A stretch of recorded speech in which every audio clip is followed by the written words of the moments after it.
ఎంత పెద్ద పదవులు ఇచ్చినా ఆఖరికి మంత్రి పదవి కట్టబెట్టినా కూడా అధికారం పోతే అర నిమిషం కూడా నిలవలేరు నేతలు. వెంటనే కండువా మార్చేసి అధికార పార్టీలోకి జంప్ చేసేస్తారంతే.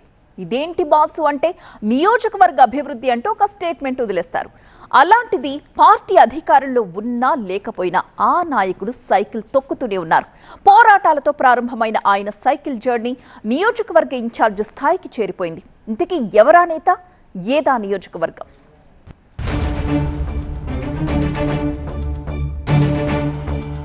కనకదుర్గ ఫ్లైఓవర్ కోసం పోరాటం, అధికారం ఉన్నా లేకున్నా పార్టీ కోసం ఆరాటం, బెజవాడ వెస్ట్ ఇన్ఛార్జిగా నియామకం, Buddha Venkanna cycle journey. Vijayawada TDP అనగానే అందరికీ ఠక్కున గుర్తొచ్చే పేరు బుద్ధా వెంకన్న. టీడీపీ తరపున తన వాయిస్ గట్టిగా వినిపించే బెజవాడ నేతల్లో ఆయన ఫస్ట్ ఉంటారు. సమయం సందర్భం ఏదైనా ప్రతిపక్షంపై విమర్శలతో విరుచుకుపడే నేతగా ఆయనకు సైకిల్ పార్టీ వర్గాల్లో మంచి గుర్తింపుంది. బెజవాడ వీధుల్లో టీడీపీ తరపున ఆందోళనలు, పోరాటాలు చేసి పేరు తెచ్చుకున్నారు. వెంకన్న సేవలను గుర్తించిన టీడీపీ అధిష్టానం ఆయనకు విజయవాడ పశ్చిమ నియోజకవర్గ ఇన్ఛార్జిగా బాధ్యతలు అప్పగించింది. నియోజకవర్గ నేత రేంజ్ దాకా వెంకన్న ఎదిగారంటే ఆయన చేసిన పోరాటాలే కారణమంటారు అనుచరులు. టీడీపీ అధికారంలో ఉన్నప్పుడు మాత్రమే కాదు, పార్టీ ఓడిపోయి కష్టకాలంలో ఉన్నప్పుడు కూడా విజయవాడలో పసుపు జెండాను వెంకన్న రెపరెపలాడించారు.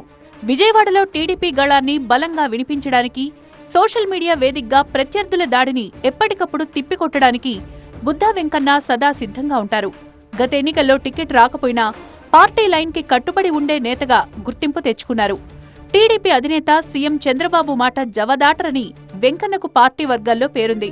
గత ఎన్నికలకు ముందు చంద్రబాబు కటౌట్కు తన రక్తంతో అభిషేకం చేసి అభిమానాన్ని చాటుకున్నారు వెంకన్న. తనకు టికెట్ ఇవ్వకపోయినా పర్వాలేదని చంద్రబాబు తనకు దేవుడంటూ కొనియాడారు. అప్పట్లో ఈ ఘటన కలకలం సృష్టించింది.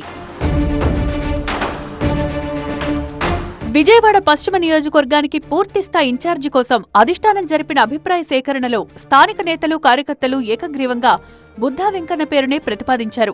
ఎంపీ కేశినేని చిన్నికి ఇక్కడ సమయం వెచ్చించడం సవాలుగా మారడంతో ఈ నియోజకవర్గ బాధ్యతలను బుద్ధా వెంకన్నకు అప్పగించారు. ఆయన్ను వెస్ట్ లీడర్గా నియమించడంతో పసుపు కేడర్లో జోష్ కనిపిస్తోంది. గ్రూప్ రాజకీయాలకు దూరంగా ఉంటూ అందర్నీ కలుపుకుపోయే నైజం బుద్ధా వెంకన్న సొంతమంటారు.